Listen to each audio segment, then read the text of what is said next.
You know what's a great question? How much does this really cost? Yeah. Oh, really good. Anytime that you see something, you guys mentioned this earlier, it's so important. Anytime you see something that's quote cheap, and that whole cost conversation, whether it's at the farmer's market, why is this tomato so expensive? Especially when something's cheap, we should be asking ourselves, how much does this really cost? And I think we're starting to understand that because there are people doing great work around this kind of notion of real cost accounting when it comes to our food system.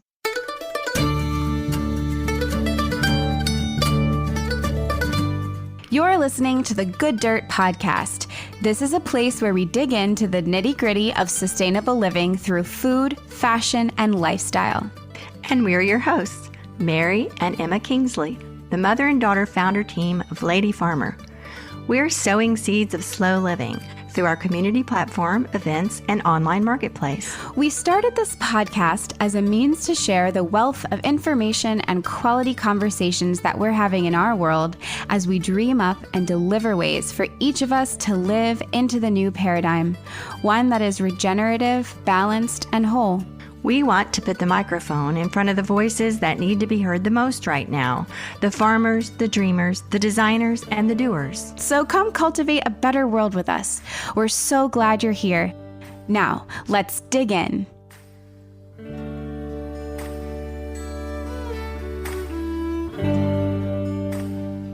Hello, everybody. We are now back after being away for a week, but it actually feels much longer, wouldn't you say, Emma?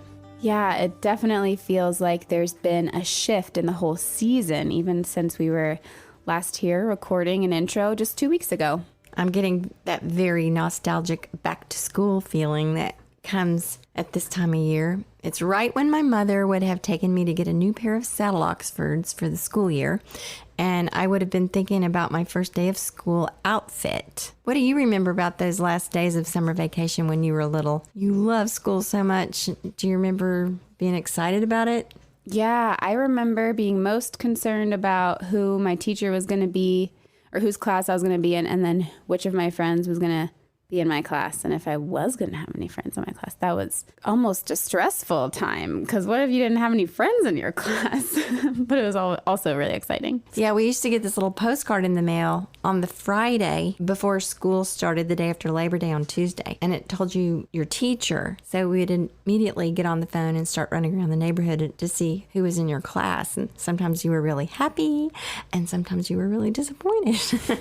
But yeah, you had no control over it. Right. It just so sad. It just was foretold to you.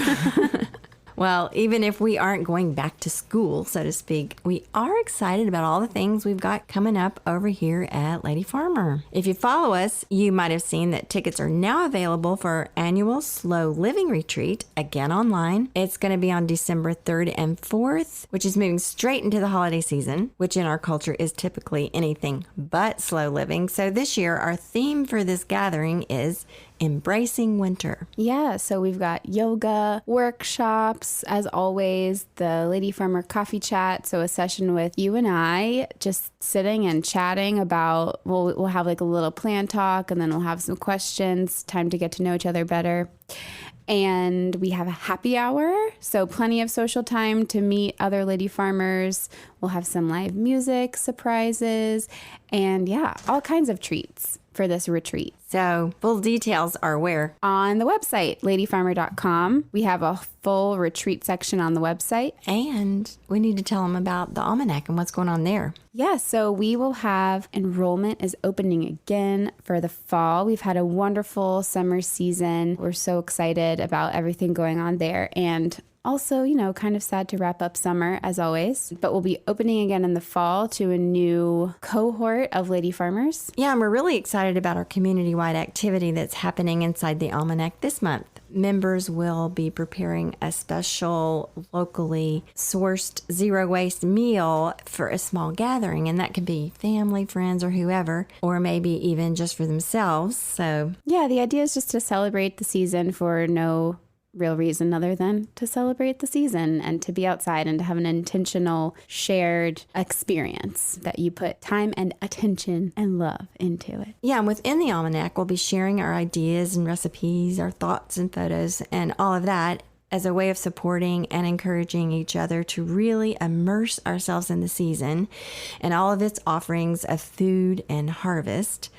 And that leads us straight into the topic of today's episode and our guests. Yes, today we have Dan Miller, the founder and CEO of Steward, a private lending organization that works with regenerative farmers, ranchers, fishermen, and producers to provide the capital that they need to expand and sustain their businesses. So it's really amazing. And recently they brought on Spike Gjerde of Woodbury Kitchen in Baltimore.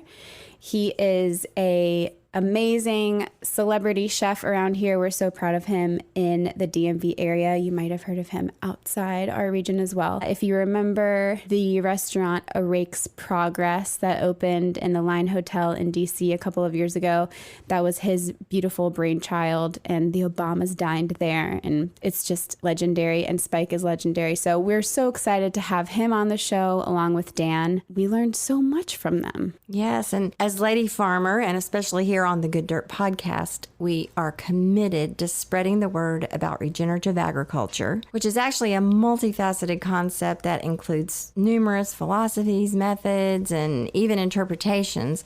But the bottom line, I think, is that it's a growing movement that shows us a way to recover so much of what's been lost in recent decades, which is the access to clean, nutrient-dense, locally sourced foods that do not rely on fossil fuels for production or distribution, that supports and protects the vitality of our soil and our individual and public health, and that supports the small regional farms that are essential to this reclamation of this most basic human need, which is our food. Yeah, and the most urgent need for the growth and survival of these farmers that are working so hard to make all of this happen is, surprise, capital. And that's exactly what Dan and Spike are here to talk about today. And this amazing lending model that they've created, how it works, how it has succeeded, and how we can all join in to support this important movement beyond just shopping locally, going to our farmers markets and knowing our farmers. Those are all amazing ways to do this and the best ways, and we should all be doing that anyways. But with something like Steward in place where we can really participate at a really groundbreaking and paradigm shifting level is super exciting. So we hope you enjoy this episode. Yeah, sit back and have a listen,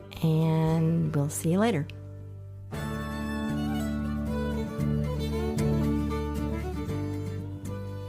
My name is Dan Miller. I'm the founder of Steward. It's a platform that enables people to fund regenerative agriculture. Access to capital, obviously, is one of the huge problems for regenerative agriculture, so our goal is to help solve that. My connection to agriculture comes, I would say, two ways. My mother's family has been farming in the Chesapeake Bay since the late 1800s. And as part of my work with Steward, I've gone back and actually, found and verified the history and the ships they came across and the kind of German farming community they were part of at that time. And so we spent a lot of time out in Chesapeake Bay. I grew up in Washington, D.C., in a city. My mom left the farm. That was pretty much the trend in that era. But we spent a lot of time out there, and you would just learn about the depletion of the bay and the kind of dredging of the oyster reefs and the water that you could no longer see through. And so the ecological deterioration is clear, but I would see every farm planted fully with beautiful long rows of corn and everything else. And so I never quite understood how you could have a region that's struggling economically and doesn't have very much fresh food and is depleting its natural resources. But from the appearance, it seems like they're planting things and they're growing things and the ag market is functioning. And then I met Spike in 2010 or something and had been familiar with Woodbury Kitchen, which is a fantastic restaurant that anybody in the Maryland region or broadly should go to if they haven't. But I started to meet some of the farmers that he was sourcing from. And so, you're hearing the stories of these farmers, the amazing products they're selling, the demand for people to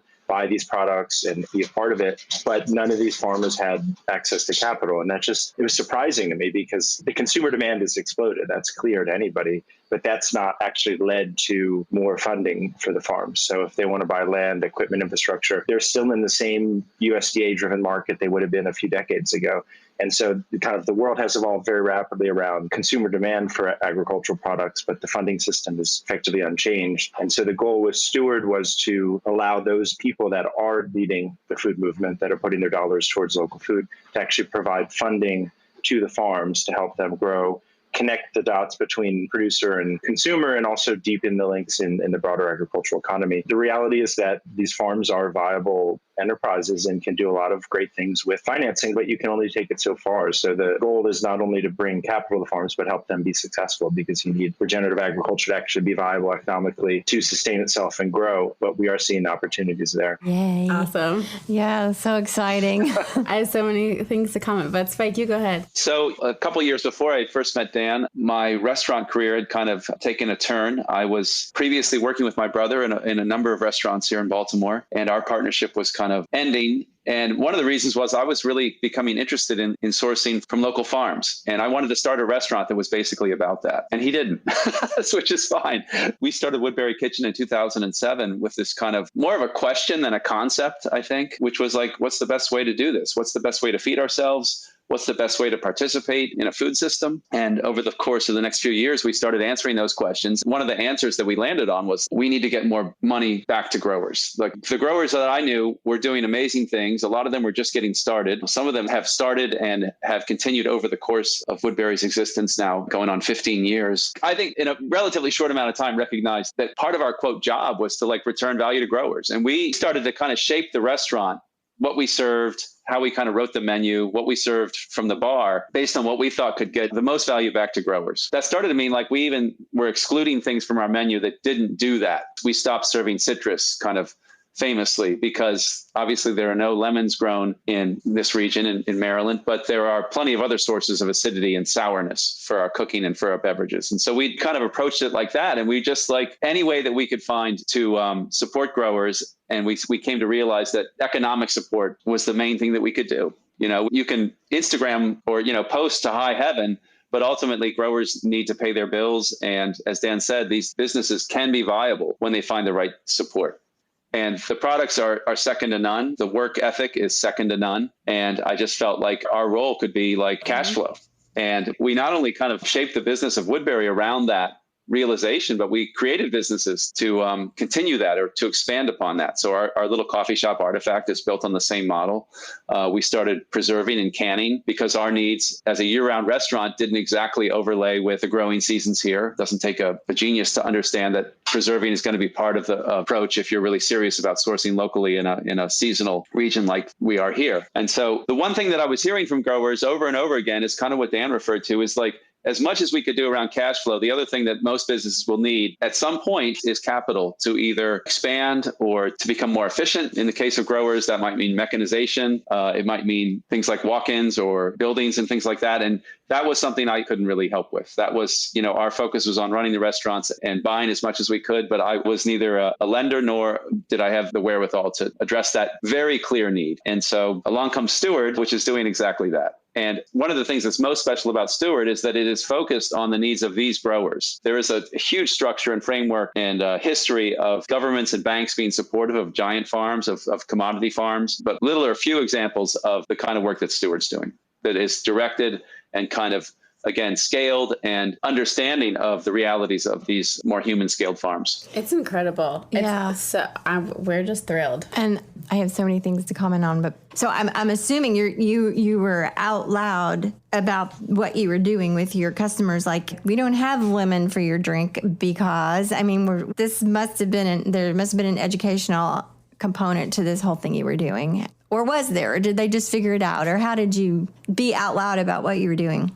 I would say an inevitable conversation at the table at Woodbury, because it wasn't just lemon, it was olive oil and it was salmon and it was olive and olive oil and so many things that people kind of take for granted. And I'm not anti any of this, really. I have, a lot of questions about salmon farming, but I think the deliciousness of a lemon is one of the most settled questions on the face of the planet. It's insane how, especially if you haven't had one for a while, how delicious a lemon is. But those conversations were, I think, great conversations to have. And, the fact that they were taking place in a restaurant was a little unusual, but that is Woodbury. And that helped, I think, a lot of people understand what was at stake. And I think there's a lot at stake. And I think when you flip the other side of when you say, well, let's take all the purchasing dollars and let's drive them to the local economy, it's just amazing how even small things like the butter on the table or the hot sauce, like those then become huge drivers of revenue. So if you just think there's no compromise, you then are surprised the kind of extra effect of every local dollar, because people can do up to 50% and 60, and that's fine. But there's really a lot of extra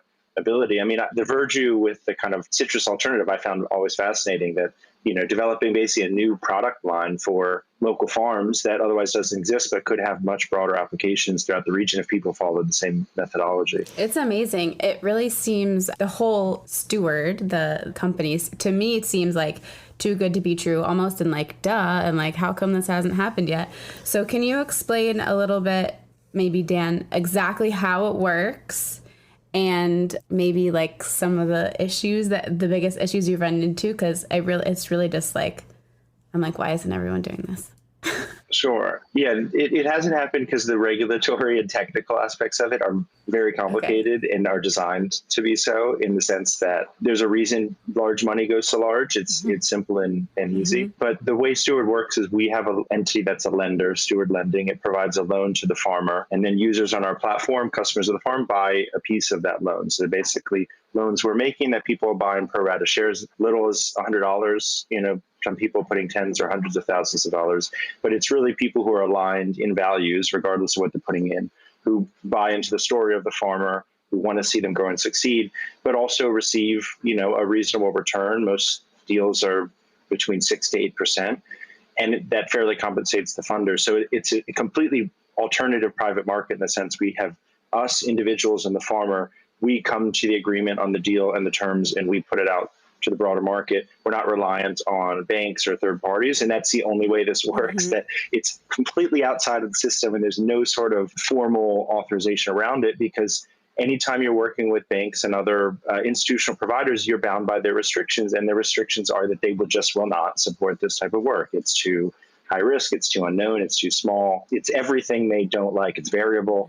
So you have to create a technology and regulatory framework that can then work at small amounts. So that's, significant capital in technology development, regulatory development. But now each new project is fairly quick and fairly simple.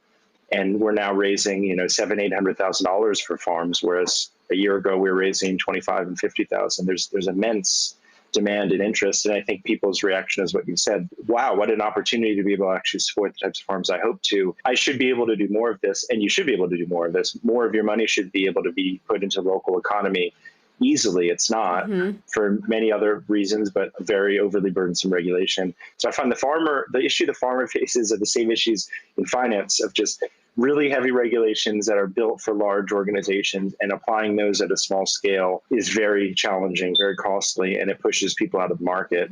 And so, we understand from the farmer's perspective, they just don't have time to go through complicated applications. They don't have time to do complicated and regulatory filings. Like, it has to be simple to them that they provide basic information, they tell their story, they receive funding, and then same for the funders. Like, it's not realistic that the funders have to do underwriting of a deal and sourcing of farms and overseeing the projects. They need to be able to support, but in a limited capacity. So I think both sides of the market would like to be more closely connected, but it does require a central kind of infrastructure, I think, to oversee and kind of keep the order in the broad base, many to many business on both sides, many small to mid-sized farms and many small to mid-sized funders.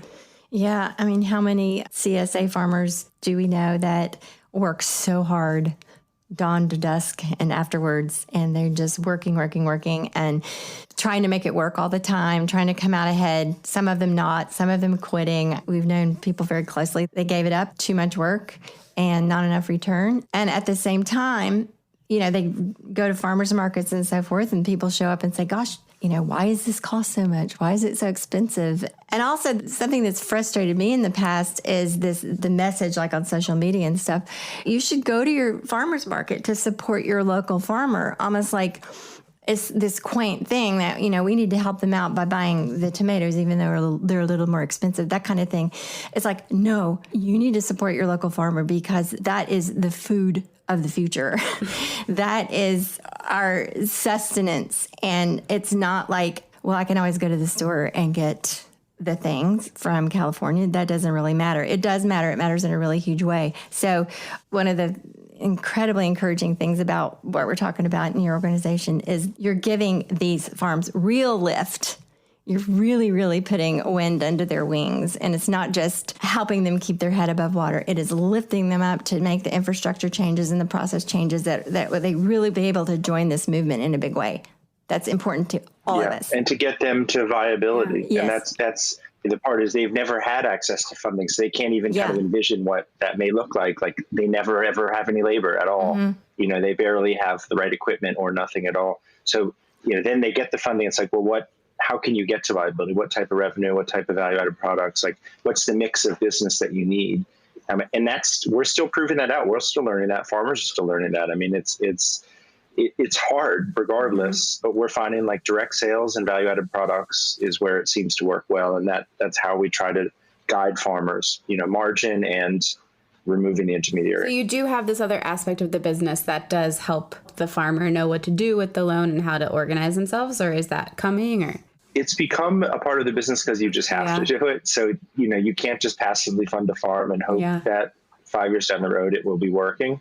So it began with technical assistance from a team member who's a farmer himself who would, vet the projects, but it would end up being less diligence and more like, well, where's your farm at? What do you really need? This piece of equipment's a nice to have, but it's not going to drive revenue. What about focusing on this business line instead of 3 business lines at once? So it becomes a bit of a business planning of like, let's do one thing much better. Let's scale one enterprise and give you the right infrastructure and labor to do that. And then over time, do more. And then it's also become, farmer wants to sell direct to consumer online. That's hard for them. They don't know the technology. They don't know the infrastructure. So we're now providing marketing support, same with bookkeeping. So that's to our existing portfolio of farms. It's just out of, I'd say, a requirement to help them be viable. But I think that is something that's important down the road of not only do they have the funding, but how can they leverage the skills and resources they need to be successful to actually cover, their costs, have health insurance, make a salary. Mm-hmm. None of them even dream of that, but that should be the standard. How can they have kind of comfort, modest comfort, but some resilience in the business? And that is a big leap that they're taking. These are farms that need a 5-year sprint to kind of get there. But if they can have the right funding in the right markets and kind of grow their business, they should be able to arrive at that point where they can have a little bit more stability and reliability of funding. Yeah, it's probably a revelation for them to know that there's a way they can do more than just get by. Yeah, I mean, the standard for a lot of these farms is they have a farm and they work on the farm, but they also work another job. Right. Because the farm either breaks even or loses money. Right. And a lot of the growers I know that haven't made it on one side, and the ones that have over the years, the line that you could probably draw down that group is that some have figured out how to get financing. Some might have had personal resources, and others didn't. More often than not, the difference between making it and not was somehow having access to capital. And it took me, I was just in there in the kitchen, trying to buy as much as I could. But it's crystal clear to me now that this is, as often as not, the thing that helps farmers or creates success for farmers, or they end up giving it up. Yeah. And that happens quite frequently. Spike, can you explain what regenerative agriculture is to someone who might not have any idea what we're talking about? Yeah, I think it's great that Stewart has made this kind of a standard, or it means different things in different contexts. But I was thinking about this before we went on, because I think it's such an important point. The word sustainable is used a lot. And I think regenerative is a great contrast to sustainable. The part of the benefit of regenerative is it's not defined by a set standard. It's not organic, which means just this. And the problem is set standards very quickly become co-opted and tend to be abused to, again, larger organizations that figure out exactly how to manipulate the rules. I find regenerative is focusing on, sustaining resources, soil, like you're focusing on taking care of the land first and foremost, and taking care of the land leads to good product and the output is good. So right now, agriculture is how do we scale up an output with synthetic inputs versus how do we treat the land as well as possible and are the employees who work there and produce the most nutritious, high quality products. And it goes beyond, food too. It's in forestry and other methods. But I think it's why it so closely maps indigenous cultures. It's, that what's more important than taking care of the land and your resources. And if you're doing that, then the downstream effects are you have sustenance and you have shelter and you have basic raw materials. When it comes to like specific farming practices, that team member I mentioned who runs our farm diligence team, like he's then speaking with the farmer about exactly what their rotation is or how are they doing this. We're certainly not supporting farmers who are spraying any synthetic chemicals. We're certainly, but it's not that it has to be only draft power horses. Mm-hmm. So there's a balance between the two. One way to kind of boil it down is organic, for example, focuses on a list of practices accepted and banned. And regenerative, I think, more broadly focuses on outcomes. It's like, are we going to have a clean Chesapeake Bay, for example? Are we going to have, a viable Chesapeake Bay? The way that the crab fishery is managed in the Chesapeake Bay is sustainable, supposedly, in that the catch is monitored, other biological kind of assessments are made, and they kind of assign a number of crabs that can be taken out of the bay. And they hope that we can continue to do that. That's a sustainable practice. I would say that growing oysters in the Chesapeake Bay is a regenerative practice. It's going to contribute to the water quality of the bay. It's going to provide habitat for other animals to live and thrive. And it's going to be, and it can grow. And no matter how much it grows, it's always going to have those benefits, and it's going to produce better outcomes. And I think you can kind of apply that thinking across the board, again, to almost all of the way that our food is produced, but also in so many other ways. And I think it's organic can only be like, that only applies to, I think, a relatively narrow band of what we eat and how we live. But regenerative, I think, really, if you're thinking about it and you're serious about it, it makes sense for almost everything that we do. Yeah, and I think the net positive, like symbiotic relationship is a huge part of it. If you do more of something, is the output better? And is there more improvement made? And that's like the exact opposite of our current agricultural system. You're just depleting as you go. And then that's why you're putting in synthetics, because you've just depleted the resource. So oysters are one that's always been the most powerful for me, of like that. They're there to filter the water and provide habitat and provide a source of nutrient and protein. Like, they should be everywhere. Everything should be about supporting that industry and supporting the growth of oyster farms and supporting wild habitat. But it's still just taken a long time for that to be acknowledged and that to be done. And it's behind where it should be. But I think ecological restoration is the net result of good land management practices. And regenerative is trying to encompass, well, what are those land management practices? And aside from the land, what are the kind of benefits around, local food distance in terms of transportation and wages to farmers and accessibility of food. So I also view regenerative as the business, the entirety of regenerative. If you're growing a regenerative product and then you're flying it across the whole country, it kind of undermines a lot of the purpose. And so I think you can't look at it too small in just about the farming practices. What are they paying their staff? That also matters in making sure that it's fair for everybody. Mm-hmm. Yeah. It takes a lot of awareness about where things come from and, how they got to be in your hands and what questions to ask too, like awareness of even what to, because we take so many things for granted, or just, we don't think we have to don't think ask. about them. Yeah. Don't ask. What's a great question? How much does this really cost? Yeah. Oh, really good. Anytime that you see something, you guys mentioned this earlier, and because it's so important. It's anytime you see something that's quote cheap, and that whole cost conversation, whether it's at the farmer's market, why is this tomato so expensive?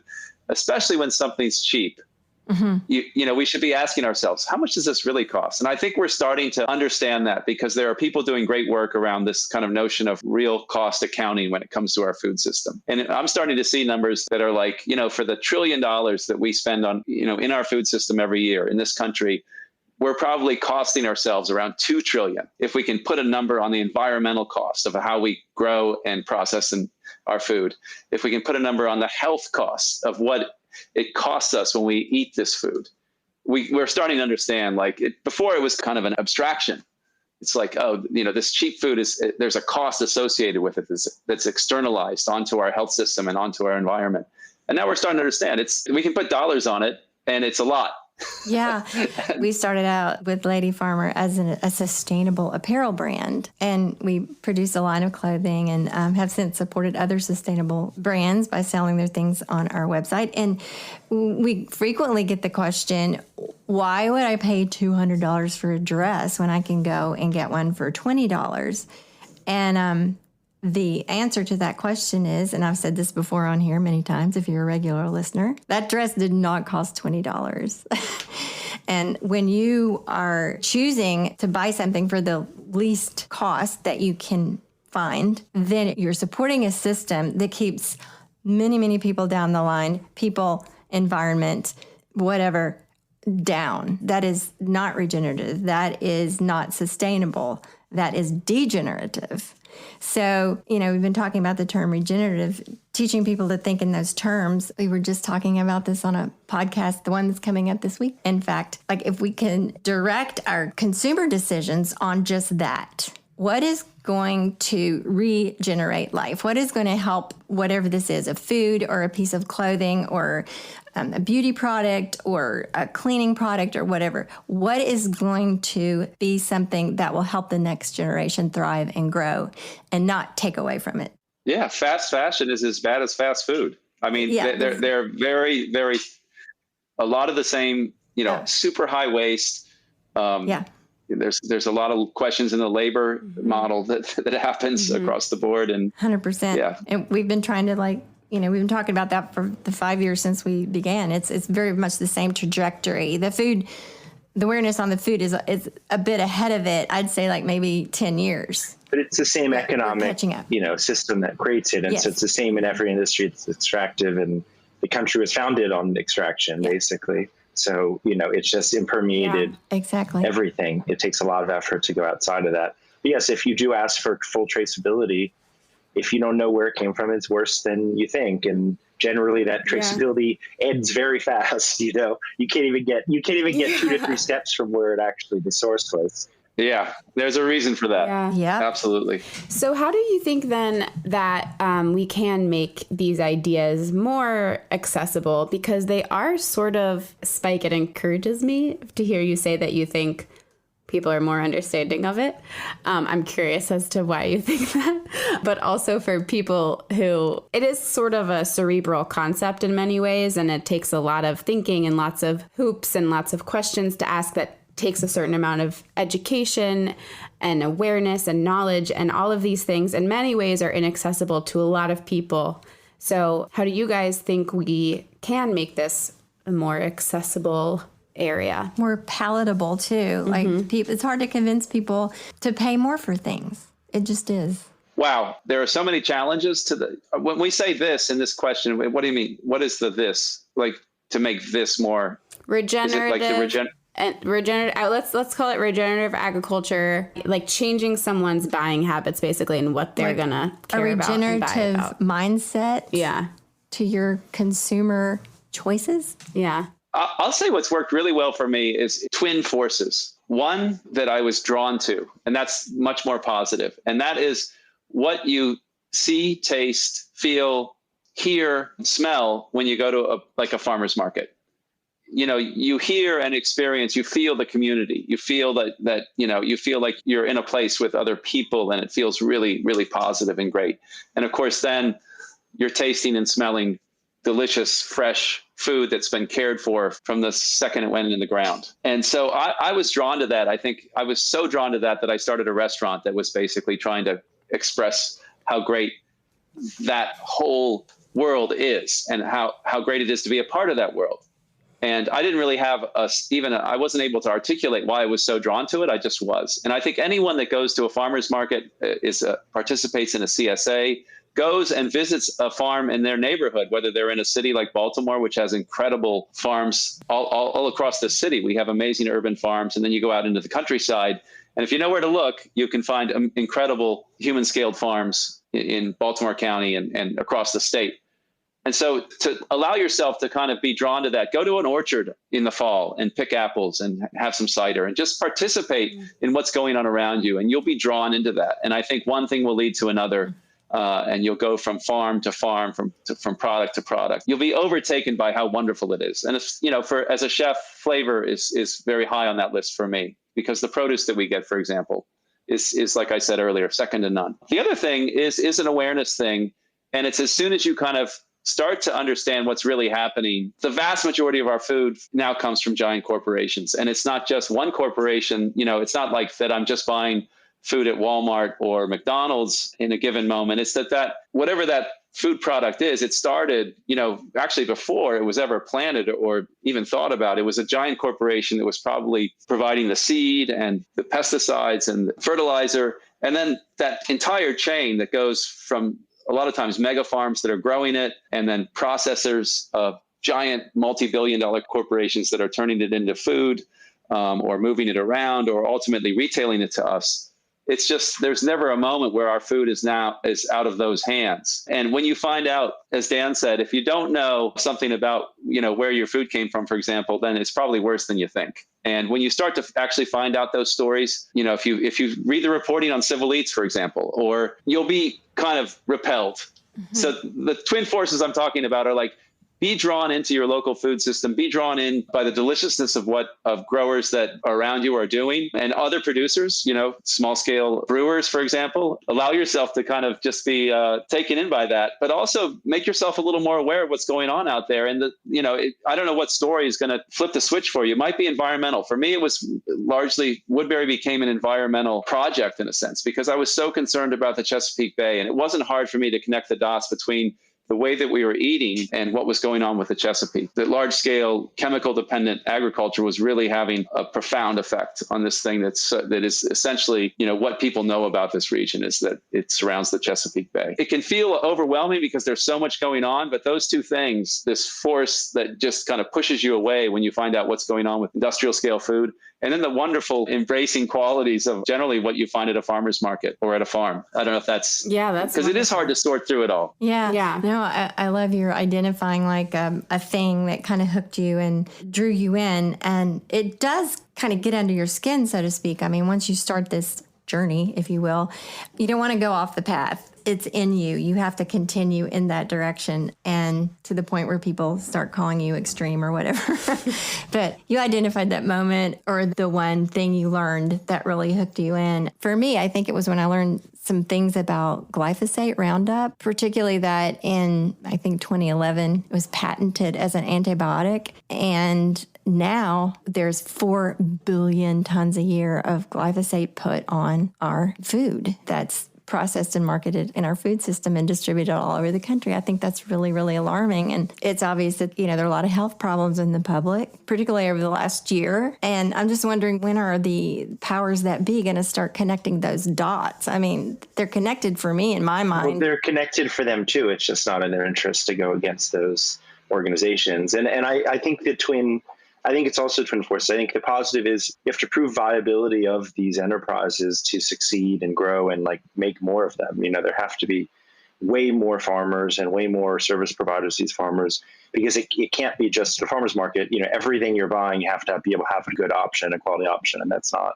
the case. And that's going to require, millions of more farmers, massive growth in the farms. But at the same time, you have to have a policy shift, because the entire agricultural and economic market, it's a policy market. I mean, it's a very distorted system of subsidies and incentives. And so it's abundantly clear that it's very unhealthy to everybody, but the lobbying power of those big organizations is immense. So it will require grassroots legislative political change. It's happening at local levels. It just needs to filter up. But that's going to be the last thing to change. I think you have to prove that it can work, and then that's going to enable the room to provide an alternative. Right now, when you say, well, let's do things differently, there's not a viable alternative to large scale ag. It's not producing in the volumes and kind of scale to actually provide the resources that are needed. So you can't, even though it would be beneficial to just cut the system we have and hope it works out, that's not going to happen until there's a viable alternative that's ready to go. But if they wanted to cut all subsidy and all farm programs, I think that would benefit the small sustainable farmer. So if they want to go full free market, and actually be the Republicans that speak around free market competition, the small local farmers selling great products direct to people, of high value are the ones that are sustaining. And that was shown in COVID, that the real resilience is in the small distributed farms. So that I think gave people a window to what does or doesn't work, and the kind of confidence in the current system was eroded. And I think that's the beginning of the end. It's going to be a while. It's not going to happen in a year or two. And does Stewart have any sort of policy or legislative arm to it, or is that?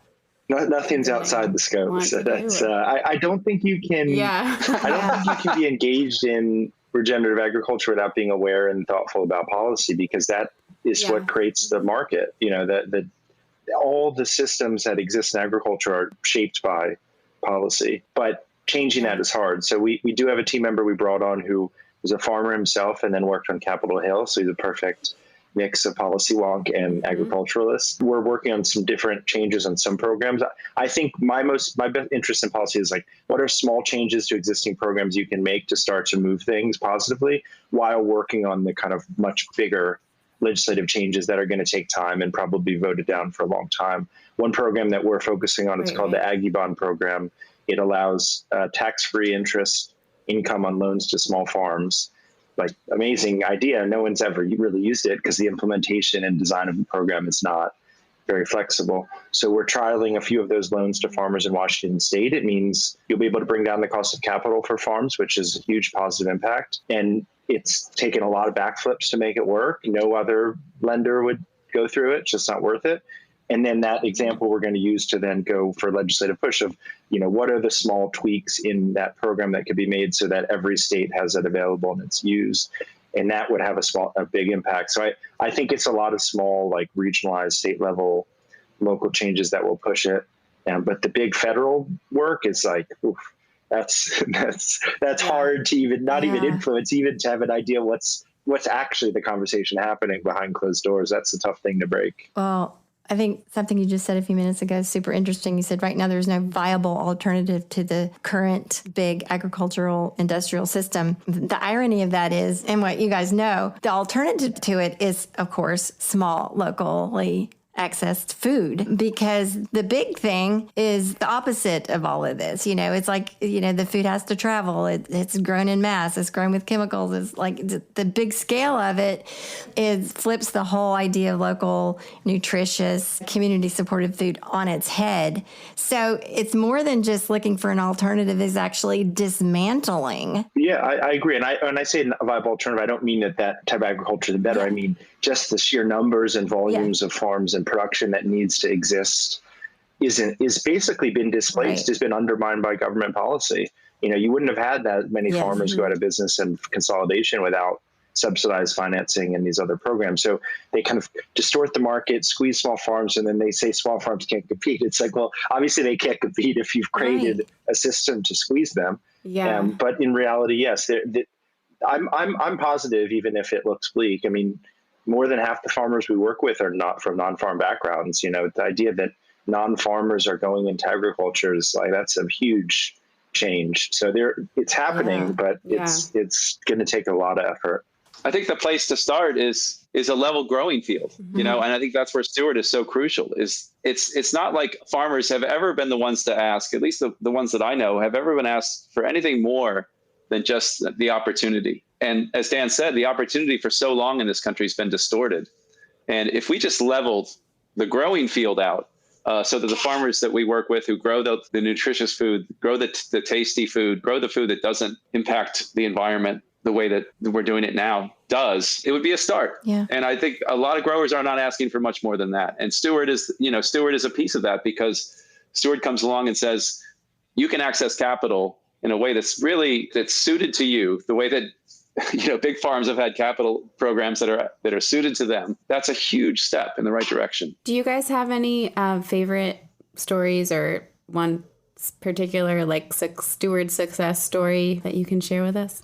I mean, I can go for a long time on that. The one one of my favorites is a farm called Fisheye Farms. It was one of the first farms we funded in June 2017. They were an urban farm in Detroit. They were farming on a side lot of 1/10 of an acre next to the farmer's uncle who owned a dry cleaner. So literally, some excess land they found next to their uncle's dry cleaning business, started farming, sold $10,000 worth of product off of that tiny 1/10 of an acre. But they then wanted to buy more land. And in Detroit, there is land everywhere, but most of it's owned by the Detroit Land Bank.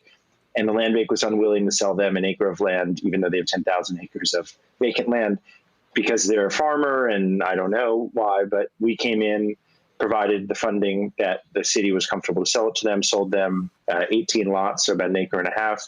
And they've now gone from 10,000 revenue to 120,000 in 3 years. They've transformed a neighborhood by taking 2 acres of abandoned land and restoring it and building a local farm stand.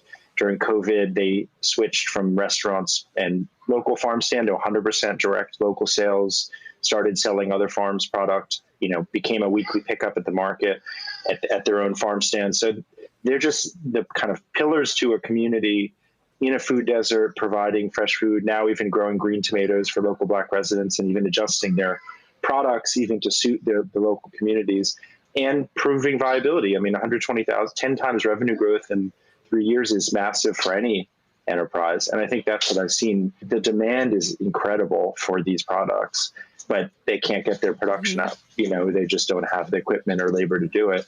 But if they can get their production up, they can place it, they can sell it. And so they're seen as kind of small and inefficient businesses, but it's not for lack of demand. It's that without capital, you can only take it so far. And that was on a loan that was $100,000, which is not a large loan in the scale of any financing. And that fundamentally transformed, a neighborhood and their opportunity. And it probably put them a decade ahead of where they would have had to be, had they grown on cash flow year over year over year. That's amazing. Yeah. And Spike, you're on the kind of buying from farms, engaging farmers, but who's the farm story of someone you've been buying from that you love? Well, Dan knows my favorite story, and Stewart is intrinsic to his success. It's an Amish farmer in Lancaster County, Pennsylvania, who I've been working with for years. And he's got a family farm that grows any number of products. But a really important part of his farm is the dairy cows that he has on grass, old varieties of brown Swiss and Jersey and Guernsey cows. And he was selling milk, like almost all of his neighbors, to local processors, co-ops, and fluid milk bottlers. And I won't go into the backstory on the global milk crisis, but he was, like many of his neighbors, was being squeezed on price because the prices were constantly going down, and eventually lost his ability to sell milk to his local co-op. There was just too much of it, and it was too cheap. And so through Stewart provided first a loan to help him bring fluid milk processing onto his own farm.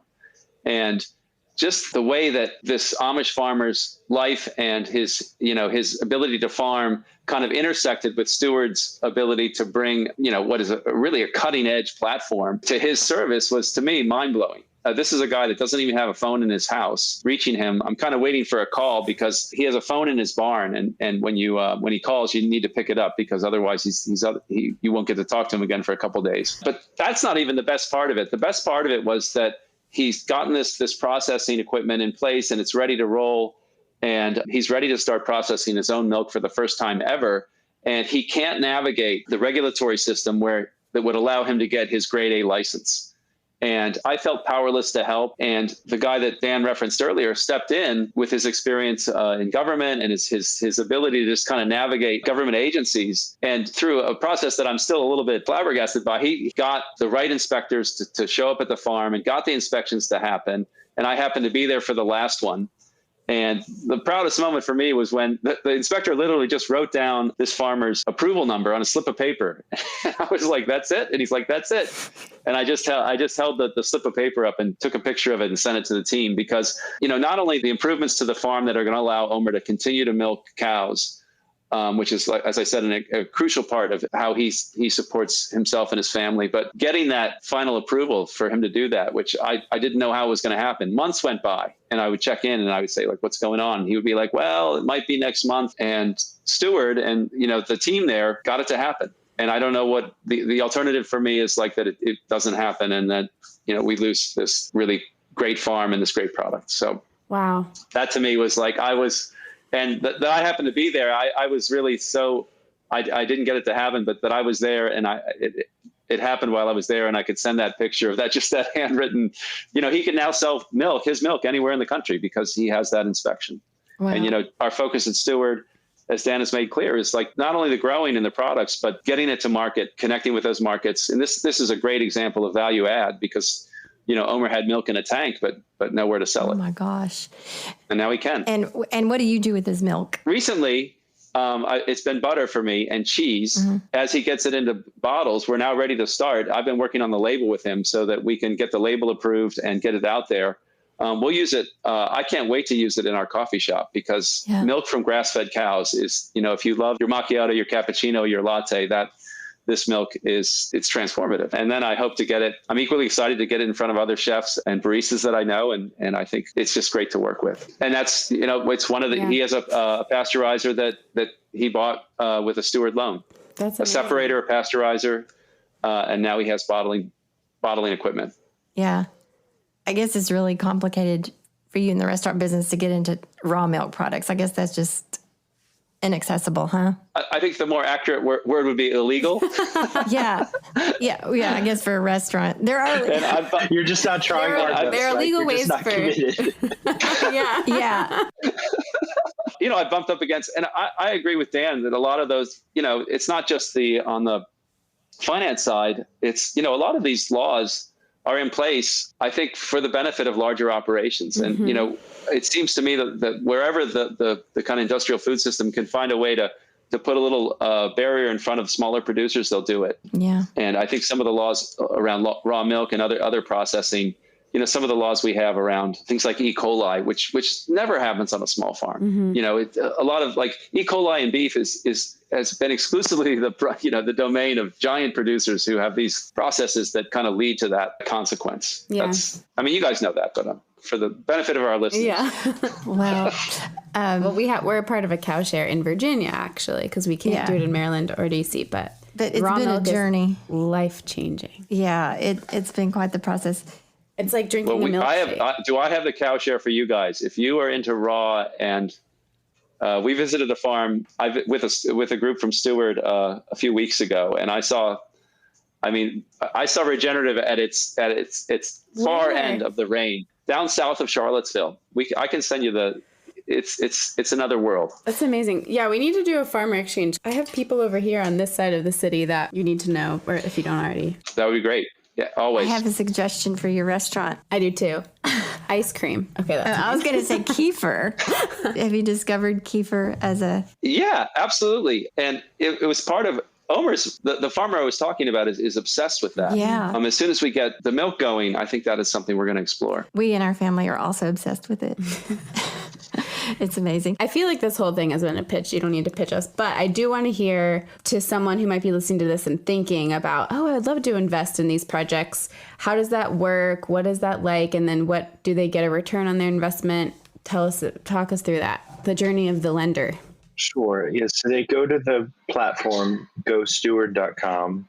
They can either fund a loan to a specific farm. So, this Amish farmer in Pennsylvania just borrowed funds to finish out those final bottling costs and inspection costs and all the bureaucracy to get this market. So people are able to lend him money over a 5-year term with an 8% interest rate, paid down monthly. So you can pick a specific farm, fund them, earn reasonable returns, but also see the tangible benefit of, the story of what your money is actually doing, not in some theoretical way, but the reality of that actual business. Or they can lend money to a pool of diversified farm loans where it's spread across a network of regenerative farms. They can read about all the individual farms, but they don't have to make the decision about which farm it is. We find some people, love the farm narratives. A lot of times CSA customers become big anchor funders of deals. What better way to advance that CSA than provide that financing? Oftentimes I find the CSA customers would like to fund the farm, but what's the legal structure? Kind of how do they formalize it? Like, it's just a difficult situation. So oftentimes it's really just helping to drive relationships that already exist, but just kind of give a platform and infrastructure and a professionalization to make it work. But we have people funding farms, all across the country. It's not necessarily geographic. People have interests based on many different things. Some people love aquaculture. Some people love livestock. Some people won't fund livestock. It just depends on each person. And I think that's the goal, that the narrative across all the farms is aligned. Their kind of practices are all aligned. But depending on what is of interest to you, you can support different businesses, and then you can visit the farms and engage with them. And I think that's what I get most excited about. Most people that fund farms, they're appreciative of the ability to do it. They're just excited to have that next level of engagement. And I think that's where most people are who are at least thinking about, how do I put my money into something that aligns with my values? There are incredible amount of options that have no values at all. And we're never going to compete in that market. Right. But in the market of, let me take 5 or 10% of what I have and start to put it towards kind of tangible impact investments, and not impact from like some general sense of public companies, but, that specific business that now can grow, see improvements in their underlying farm business, but also have independence, have the ability to operate as with Dairy Farmer, without relying on some third party that defines price and squeezes your business. And so that kind of resilience around alternative funding from people who care about who you are to then support the farm, and then on the way back actually pay people and compensate for them. That's the flow of funds, that's a cycle. But we do think people should earn a reasonable return. 6 to 8% is the average. The farms sometimes think those interest rates are high, but it's like you're talking about cheap food. People don't think of cheap money as the other side of that equation. And the mass subsidy of financing at low interest rates is what creates big ag, because it lets it operate at a cost that's below what anyone would lend it to. And it also means that if you don't fit in that market, you're on your own. And so you're kind of forcing the farmer with the carrot that you're going to get all this cheap money if you just do these things and follow these practices and go this way.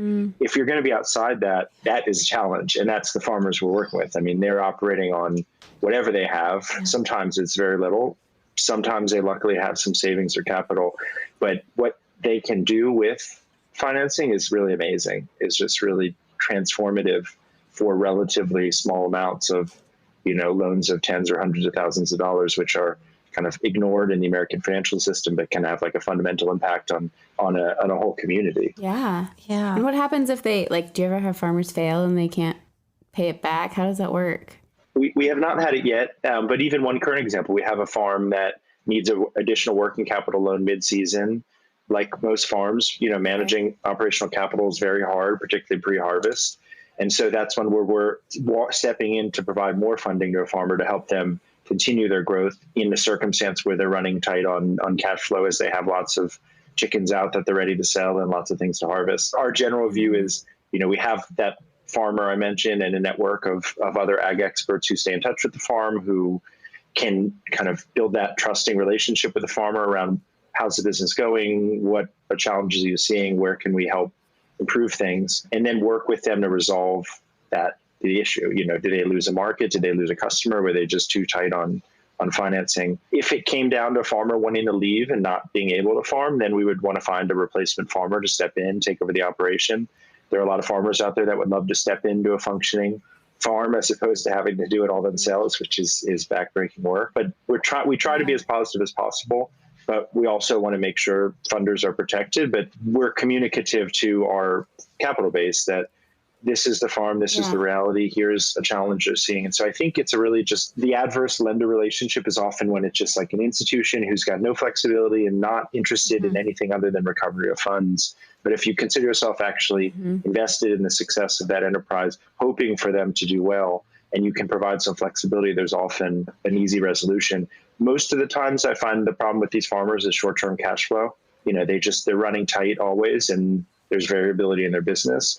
But the end demand is immense. And if they're good farmers, they'll get their production where it needs to be. So I think a lot of issues are created around short-term cash flow that really aren't longer-term issues, but are made into longer-term issues because banks won't be flexible or provide additional capital. And then you go down the road of being cut off for credit, and that's the end of that. So we try to be as accommodating as possible while still recognizing this is a loan. The goal is for it to be repaid, and we'd rather help them grow their way out of it or kind of solve a problem and repay it than seize assets and try to get repaid that way, which is never a positive for anybody. It just sounds like a very human approach. Yeah. Alternatively, on the farmer side, because we do have a mix in our listener audience, if there are farmers listening or people who want to get into farming listening, how do they get a loan from you?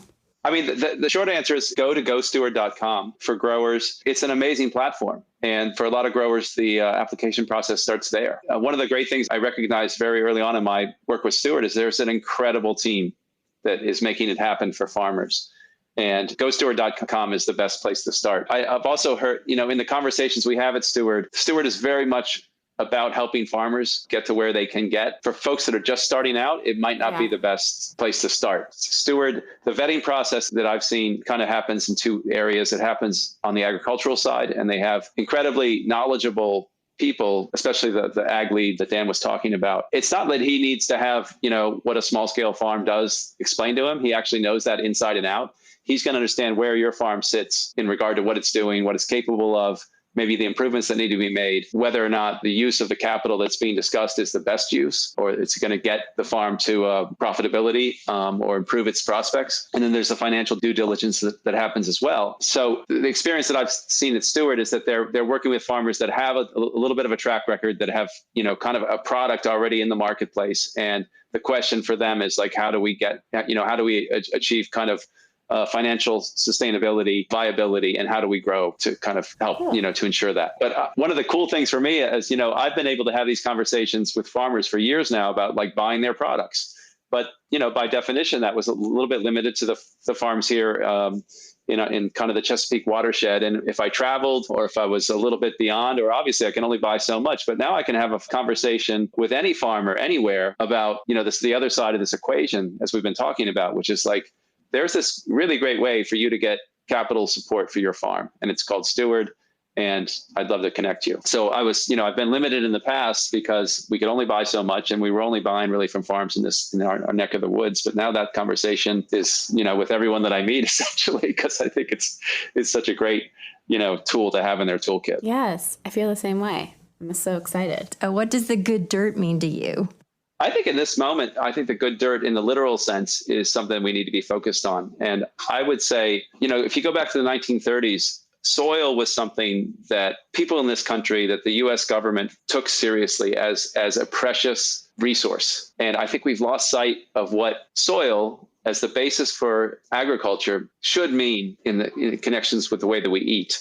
And I think what's so great about regenerative ag and what's so great about the farmers that I work with and who I talk to and who I learn from every day is that by the work that they're doing, they are helping restore soil itself, because great farming leads to more soil. The loss of topsoil, the loss, erosion and sedimentation in our agricultural system is a constant issue. And we continue to lose millions of pounds of soil every year. The restoration of soil and soil fertility, two crucial, separate but interlocked things, is what I think of when you mention good dirt. I think of the actual dirt, and I think of especially the good dirt, the soil that's high in organic matter, that is fully alive, because healthy soil has an amazing microbiome that's crucial to whatever we're growing in it. That's what I think of. I think that good dirt is truly great, alive soil that's the basis for every good thing that we eat. Yeah, playing on what Spike said, I think of it in the literal sense of, when you see a piece of land that is restored and is vibrant in a vibrant ecosystem, there's just something so tangible about that. I think the reference to what it's like at a farmer's market and the smell, the taste, like just the physical manifestation of that. And I think that is the same around humans and soil and land. I think I was reading somewhere too that even when you smell soil, it's calming, similar to the way it is to smell a parent when you're a baby. It's literally built within humans to be attracted and comforted by it. And so I think, that's the broader regenerative agriculture framework of how do you create healthy land and ecosystems and soil and all of that blended. And then in reality, I'm learning every day about soil. And I just spoke to someone about biochar for an hour yesterday, and our farmer team's always just talking about so just the complexity of it too, I think is not well understood broadly, and that there's more soil than just tilled ground soil. Okay, so thank you guys so much for coming on today. Yeah. This has been so awesome. I can't wait to see what all Steward continues to do. I'm going to invest. I'm really excited. I hope many of our listeners out there are rushing to look you up right now. GoSteward.com, right? Yeah. Yes. Perfect. Okay. Bye, guys. Thank you. Bye. Thank you. All right. Good to be with you. I really appreciate these guys coming on and being with us today and really shedding a lot of light on regenerative agriculture and what it is and what it means and what we can do to help it grow. Yeah, I love actionable action steps. And as someone who, like I said, I'm not quite there yet as far as having extra cash to invest in the stock market. That's something as a young adult I'm working towards, but it's so exciting to be able to have this option of this kind of investment that's like, you get returns and you're supporting things that matter and that can really change the world. That's so exciting to me. And really, what could be more fundamental than our food and investing in something that will ensure healthy, safe, and clean food for the future? Yeah. and supporting those superheroes that are leading the way for us. Yeah, out there doing it. Yeah. Also, a reminder of the things we have coming up real quick. We've got our slow living retreat, virtual retreat in December. Check out our website for more details on that. If you aren't already following us on Instagram, follow us at We Are Lady Farmer, and keep your eyes peeled for the opening of the Almanac, which is our online membership community. It's a warm, lovely community spot for lady farmers all over the place to connect and share inspiration, ideas, stories, recipes, all of those good things. We really have a lot of fun in there. Yeah, and photos. Yeah. We will see you guys next week on The Good Dirt. Thank you so much for staying with us. We really appreciate the support. Have a great week, everybody. Goodbye.